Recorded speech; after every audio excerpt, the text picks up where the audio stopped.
Di dalam surat Az-Zumar Ustaz 17-18 ini dinyatakan bahwa bismillahirrahmanirrahim walladzina ja'tanabu taghuta ayya'buduha wa anabu illa wahi lahumul busyra fabashshir ibadilladzina yastami'una al-qaul fayattabi'una ahsanah ulaika alladzina hadahumullah wa ulaika hum ulul albab.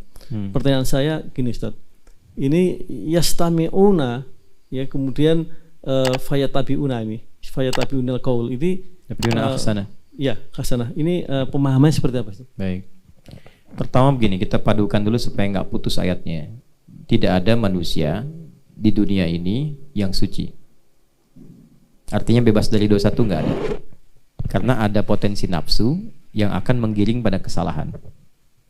Karena itulah sebelum manusia salah, Allah sudah turunkan sifat rahmannya berupa tawwab, penerima taubat.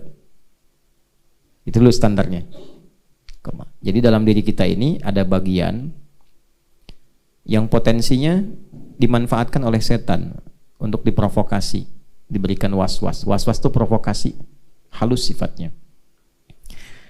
Itu bisa dilihat di Quran surah keempat di ayat 118. Ya. Sudah? Kalau nanti dari sifat penyimpangan besarnya 116, 117, 118 sudah masuk di situ. Ya. Wala udillannahum wala umanniyannahum. Ada? Ada, baik. Jadi dari mulai kalimat nasiban mafruḍa, la'anahullah la'attakhidanna min ibadika nasiban mafruḍa. Setan dilaknat oleh Allah dan dia mengatakan, saya akan memprovokasi bagian tertentu dari diri manusia. Nah, bagian itu disebut fujur namanya. Lawannya takwa. Fujur dan takwa ditemukan di Quran surah 91 Asy-Syams ayat 7 sampai 8. Wa nafsi wa ma sawwaha fa'alhamaha fujuraha wa taqwaha. Nah, fujur dan takwa tempatnya di nafas. Nafas. Jadi kalau fujur itu dimanfaatkan oleh setan, diprovokasi, keluar sifat buruk. Sifat buruknya disebut dengan su namanya. Kalau keluar jadi su. Jadi diperintahkan oleh setan, diprovokasi. Pernah nggak merasakan? Misalnya ada gini, ambil aja tuh yang di situ sendalnya bagus. Ya? Pernah nggak ada getaran? Udah bohong aja gitu. Pernah begitu? Nah, itu sedang diperintah setan. Di hati kan? Suaranya kan nggak kedengaran di telinga kan? Cuma di hati ada bisikan ya. Nah, itu ammarah namanya. Nafasnya sedang dikuasai oleh setan, diperintahkan ammarah supaya mengeluarkan su. Itu ada di Quran surah ke-12 ayat 53. Wa ma ubarri'u nafsi innan nafsa la'ammaratum bisu. Nafas ketemu su disebut nafsu. Nah, nafsu itu dari situ. Nafas ketemu su, namanya apa? Nafsu. Nah, nafsu ini dikuasai oleh setan. Wala udillannahum, kembali ke An-Nisa, aku akan sesatkan manusia, kata setan, dari nafsu itu. Wala umanniyannahum, dibikin menghayal, banyak menghayal. Lagi kerja menghayal, lagi ngecor ngayal. Ngayalin, ngecor. Wah, gimana kalau ada emas di belakang sini? Wah, udah tahu ngecor ada emas. Ya, udah ngebor macam-macam itu dimanfaatkan tuh supaya nggak fokus. Sama, sholat juga bisa menghayal. Jangan dikira sholat nggak menghayal. Tadi berapa tadi yang menghayal tuh waktu dibacain? Kemana-mana pikirannya itu. Itu ada hadisnya. Sampai lupa berapa rakaat sedang menunaikan sholat. Ada. Nah, itu ada. Itu sudah janjinya setan. Kalau Quran sebutkan pasti terjadi, Pak. Puncaknya berbuat maksiat. Gitu. Maksiat itu artinya melampaui batas yang ditentukan. Batas mata memandang yang baik, dilewatin maksiat. Ya, batas telinga mendengar yang baik, dilewatin yang baiknya jadi buruk. Nah, kalau sudah melewati batas yang baik, kelewatan itu disebut dengan togo namanya. Jelas? Pelakunya disebut togin, kalau jamak disebut togut. Nah, jadi saya mulai dari togut dulu, Pak, karena di situ ada kalimat togutnya. Ya, togut itu segala yang membuat kita melampaui batas. Apapun itu, baik itu nafsu ataupun sekitaran kita misalnya. Bekerja bagus, tapi kalau pekerjaan melampaui batas sampai lupa ibadah, nah itu jadi togut pekerjaannya. Ya, asalnya begitu. Nonton nggak apa-apa. Tapi kalau dengan nonton hilang waktu, main hilang waktu, nah itu segala yang membuat kita melampaui batas sebutnya apa? Taghut. Orangnya togin, perbuatannya togo. Fir'aun jadi pemimpin, nggak disoal pemimpinnya, nggak apa-apa. Tapi ketika melampaui batas disebut togo. Idhab ila fir'auna innahu togo. Jadi Quran itu menyampaikan risalah Nabi Musa bukan ingin menurunkan Fir'aun jadi raja, bukan. Tapi mengembalikan kebijakannya supaya tidak melampaui batas. Ya, mempertahankan kedudukan sampai bunuh orang, ya kan? Sampai mengaku Tuhan, itu sudah melampaui batas. Kembalikan. Indahnya Quran bukan turunkan, bukan. Jadi nggak ada ayat-ayat penurunan. Yang ada kembalikan supaya jadi orang baik. Itulah indahnya Islam. Jelas? Jadi yang pertama, tidak ada satupun manusia yang suci, bebas dari godaan keburukan. Setiap kita pasti pernah terpeleset, kecuali Nabi. Kalau Nabi punya sifat maksum, terjaga dari keburukan. Jadi sebelum melakukan, Allah sudah menjaga. Kalau kita bukan Nabi, ada Nabi di sini? Gak ada. Ya, pasti pernah salah. Nah, ini pun yang dipikirkan kan saya nggak tahu nih. Pikirannya kan beda-beda nih. Kapan Ustadz selesai ini? Lapar saya gitu. Macam-macam. Ya, ada yang imam ngimamin panjang amat, kapan selesainya kan? Kapan rukunya, gitu kan? Ya, macam-macam. Kemarin di Malaysia ada yang imamnya kepanjangan, belakangnya tuh kesel, bawa sendal dari belakang mau ditimpuk. Ya, ada yang begitu. Jadi nggak lepas dari salah. Selama hidup pasti pernah salah. Di antara orang hebat itu bukan orang suci. Orang hebat itu yang saat dia salah, dia mau bertobat. Maka ulaika lahumul busyra. Kabar baik buat orang seperti itu. Di orang hebat itu ketika dia sadar berbuat maksiat, dia tobat. Karena fitrah manusia itu tobat, beda dengan setan. Kalau setan nggak kenal tobat. Makanya ketika salah, diberikan peluang tobat, setan nggak mau tobat. Kan oleh Allah kan diklarifikasi, ma mana'aka alla tasjuda idz amartu. Kenapa kamu nggak mau sujud ketika aku perintahkan? Itu kalimat pemberian tobat sebetulnya. Supaya setannya langsung berkata, ya Allah, saya salah, minta ampun. Kan? Tapi karena nggak kenal tobat, sombong, aba wastakbar, karena sombong menutup pintu tobat. Makanya memilih sombong. Ana khairum minhu, emang saya istimewa kok ya Allah. Saya lebih keren dibandingkan Adam. Orang hebat kan nggak mungkin sujud pada yang rendahan. Bahasa iblis itu. Makanya disebut iblis. Manusia tidak. Adam oleh Allah diberikan izin untuk salah agar menunjukkan sifat taubat bagi anak-anak cucunya yang bukan nabi. Kalau Nabi Adam kan nabi, mudah bagi Allah untuk mencegah jangan makan tuh buah khuldi. Tapi diizinkan supaya keluar kalimat taubat, dibimbing nanti untuk anak cucunya yang bukan nabi.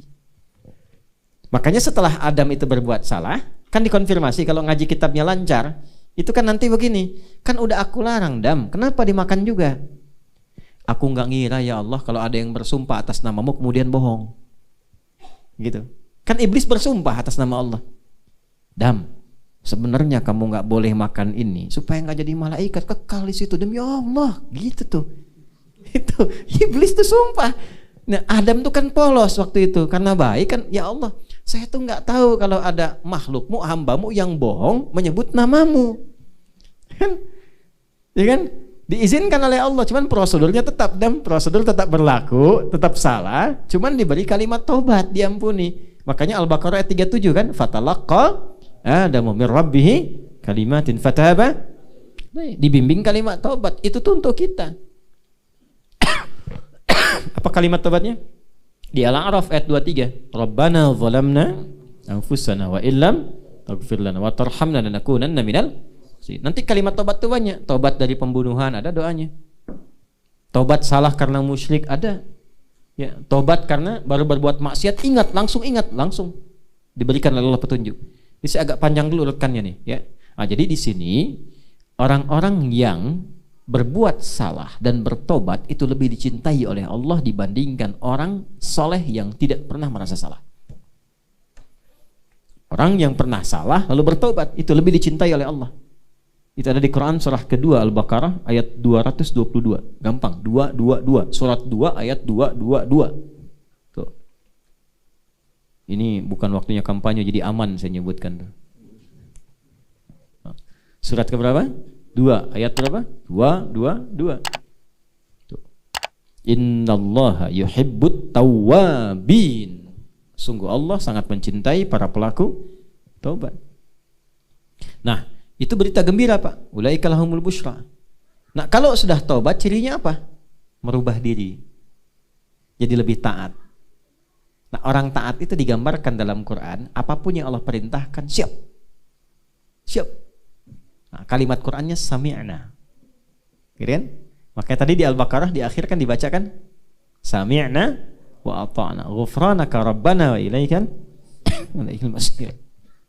Ilaikal masir. Sami'na. Makanya di situ diteruskan yastami'una al-qaula. Ya kan? Jadi apapun yang Allah sampaikan mereka ikuti. Turun ayat salat, mereka salat. Turun ayat puasa, mereka puasa. Qauli di situ kan firman, Pak. Ya, kalau dijelaskan oleh Nabi disebut dengan hadis. Jadi apa yang disampaikan Allah, sampaikan Rasul, mereka ikuti. Kata Allah salat, salat dia. Nabi contohkan detilnya. Dari yang fardu sampai yang sunnah. Silahkan itu pilihan. Kalau ada salat fardu dengan salat sunnah, pilih mana? Ulangi. Ada salat fardu dengan salat sunnah, pilih mana? Pilih dua-duanya. Ya. Nah, itulah yattabi'una ahsanah itu. Memilih yang terbaik. Jadi ada yang baik, ada yang terbaik. Salat Isya itu fardu, tarawih itu sunnah. Pilih Isya apa pilih tarawih? Ibu-ibu sekarang pasang sejadah untuk tarawih kan? Ya kan? Tarawih kan sunnah, Isya fardu. Ya, pilih mana? Pilih Isya dan tarawih. Jadi Isya itu bagus, ya kan? Tarawih itu baik, tapi bisa tarawih dan bisa sholat Isya, itulah yang terbaik. Sama, fardunya kan 5, tapi ada rawatib, ada sholat duha. Kalau bisa kita kerjakan, itu ahsanah namanya. Itu Pak ya? Zakat itu wajib, infak sunnah. Bapak bisa zakat itu biasa karena kewajiban. Tapi kalau bisa infak itu ahsanah namanya. Jelas ya? Baik, jadi di sini kita urutkan dulu, nggak ada orang yang suci sifatnya. Pasti pernah salah. Di antara sekian yang salah adalah orang tobat, orang mulia. Ciri orang yang tobat yang diterima dan dicintai oleh Allah, dia senang merespon apa yang Allah sampaikan. Ada ayat sholat, pengen sholat. Ada ayat puasa, pengen puasa. Dan dia berusaha menempuh yang terbaik di balik semua firman itu. Maka kalau ada yang melakukan demikian, itulah yang disebut dengan ulul albab. Apa artinya ulul albab itu? Albab itu jamak dari kata lub. Tahu kelapa nggak? Ya, kelapa. Kelapa paling mahal tuh di Tapos. Tuh. Satu pohon 2 karung beras. Kelapa tahu ya? Ya. Kelapa ada kulit luarnya kan? Serabut ya. Setelah itu ada apa? Batok. Setelah itu dagingnya. Tahu nggak di dalam kelapa yang paling dalamnya itu ada yang halus. Pernah makan kelapa kan? Di dalam itu ada yang halus betul, ya. Yang lembut, daging lembut dalamnya. Nah itu lub namanya dalam bahasa Arab. Intinya, inti sesuatu. Jadi ada orang yang memahami inti sesuatu. Ya, tahu dia jalan hidupnya. Sholat, bagus sholat. Kalau antum masih sholatnya fardu, itu masih dagingnya. Tapi dia kalau mengerti tentang manfaat sholatnya sampai dikejar sunnahnya, tahajudnya, itulah lub, dia tahu inti kehidupan. Tahu sesuatu. Kenapa saya harus wakaf? Tahu manfaatnya apa? Itu lub namanya, ulul albab. Ya. Ya? Nah, jadi kalau cuma sekedar memenuhi kewajiban sholat, nah itu baru batoknya. Ya kan? Kalau lambat-lambat serabut tuh. Ya. Tapi kalau belum dipanggil sudah datang, itu ulul albab. Ya, di ulul albab itu tahu esensi kehidupan. Makanya yang diikuti ahsanah, Pak. Jadi ulul albab itu selalu ingin jadi yang terbaik. Kalau jamaah yang terbaik, kalau infak dengan harta yang terbaik. Yang terbaik itu nggak harus banyak. Ya, bagus itu termasuk yang terbaik. Anda punya 100.000 dua. Mau infak nih, lewat kotak. Kotak itu bukan mobil-mobilan ya, kotak infak. Ya, dia bukan netet nggak begitu. Niatnya mau infak salah satunya tuh, salah satunya. Jadi ada yang 100 ribunya yang masih segar, bagus tuh. Ada yang udah lecek, the kill of the kumel. Ya kan? Megang aja kita nggak enak tuh. Yang dimasukin kotak tuh yang lecek atau yang keras? Nah itu kalau yang lecek masuk bukan ulul albab namanya. Nah, kalau yang dimasukin yang paling bagus itulah ulul albab. Yang bagusnya. Ya, dari mana taunya? Al-Baqarah 215. Yas'alunaka madza yunfiqun qul ma anfaqtum min khair. Dijawab lagi nanti di ayat 267. Wala tayammamul khabitha minhu tunfiqun. Ya, walastum bi akhidhihi illa an tughmidu fi. Kalau mau infak, mau ngasih orang, jangan yang jelek kualitas, yang Anda lihat aja nggak enak. Ya. Ini makanan kayaknya udah kurang enak, kasih aja tukang depan tuh. Kasih tukang enak aja. Kalau mau ngasih yang paling enak sama, jangan dibedain, kata Quran gitu. Itulah indahnya Islam. Yes, Pak ya.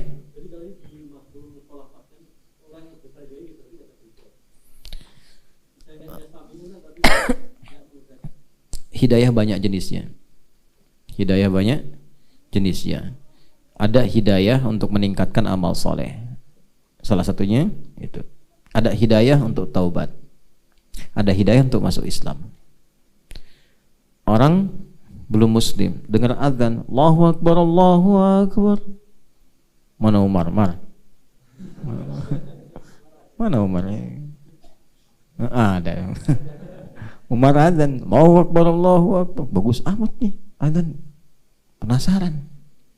Sampai diikutin, dengerin, dicari gitu kan. Masuk Islam. Maka dia mendapatkan hidayah untuk masuk Islam. Setelah masuk Islam, dengar Hasan ngaji, pengen ngapalin Quran, belajar. Nah, hidayah yang kedua tuh, Allah berikan hidayah pada orang takwa untuk meningkatkan ibadah. Dzalikal kitabul la raiba fi hudal lil muttaqin. Gimana mendapatkan hidayah itu? Alladzina yu'minuna bil ghaib wa yuqimunas wa mimma razaqnahum yunfiqun. Ada hidayah tobat, ayat tadi Az-Zumar. Makanya di Az-Zumar itu banyak hidayah tobat, Pak. Sampai masuk nanti ayat 53 itu hidayah tobat semua. Ya. Nah, ada orang yang diberikan hidayah oleh Allah untuk bertobat, sudah dikirimkan ustadz, dia buka YouTube juga nyasarnya ke ceramah gitu. Kan? Kemudian dia mau berangkat bannya jadi kempes, berangkat maksiat, ditolong oleh seorang kiai juga. Tapi dengan semua itu belum mau tobat. Ada nggak yang begitu? Ada. Contohnya? Jangan lihat saya. Contohnya Firaun. Firaun kurang apa coba? Nabinya 2, Musa dan Harun. Langsung diajak, langsung diarahkan. Mukjizat nampak, masih mengatakan, sayang Tuhan kok. Kan? Sayang Tuhan. Gitu. Nah, itu yang repot tuh. Nah, yang seperti itu yang mafhumul khalafahnya. Ini maksudkan. Dia sudah diberikan tapi tidak mendapatkan ya peluang-peluang yang memaksa dirinya untuk mengikuti itu semua. Nah, faktornya apa? Mafhum mukhalafahnya untuk dijauhi. Jangan sampai ada perbuatan dan sifat-sifat yang mencegah kita mendapatkan hidayah. Salah satunya kesombongan. Hati-hati, sombong itu mencegah seorang hamba untuk mendapatkan hidayah. Bukan Allah nggak kasih, Allah beri tapi mental. Ini kayak gini nih. Ini ada gelas, isinya air. Kalau dibuka semua masuk. Tuh. Tapi kalau ditutup nggak bisa masuk. Tuh. Jadi orang sombong itu bukan nggak dapat hidayah, diberikan hidayah cuman mental karena kesombongannya. Contohnya siapa? Setan. Jangan lihat saya, setan. Setan itu kan diberikan petunjuk oleh Allah, cuman karena sombong ketutup hidayahnya. Ya, namanya tadinya Azazil, yang terhormat. Azazil yang terhormat. Cuman karena sombong jadi iblis. Iblis itu dari kata balasa, yang tertutup kebaikannya. Jadi kalau keburukan ditutup jadi libas. Walibasu taqwa dzalika khair. Tapi kalau kebaikannya ditutup jadi iblis. Benar ya? Di iblis itu sosok yang kebaikannya tertutup. Karena apa? Sombong. Dari mana taunya? Al-Baqarah ayat 34. Aba wastakbar. Istakbar itu sombong. Nah, karena itu hati-hati. Jauhi sifat sombong, ya, jauhi pengantar-pengantar pada kesombongan. Riya itu pengantar pada kesombongan. Ya, kalau sudah riya, biasanya lebih dekat pada sombong. Ya, Dulu cuman punya sepeda, ya masih biasa.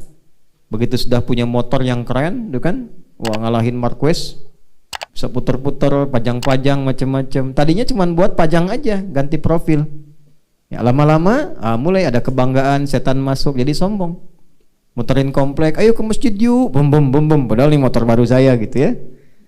Jelas Pak ya, saya kira ya.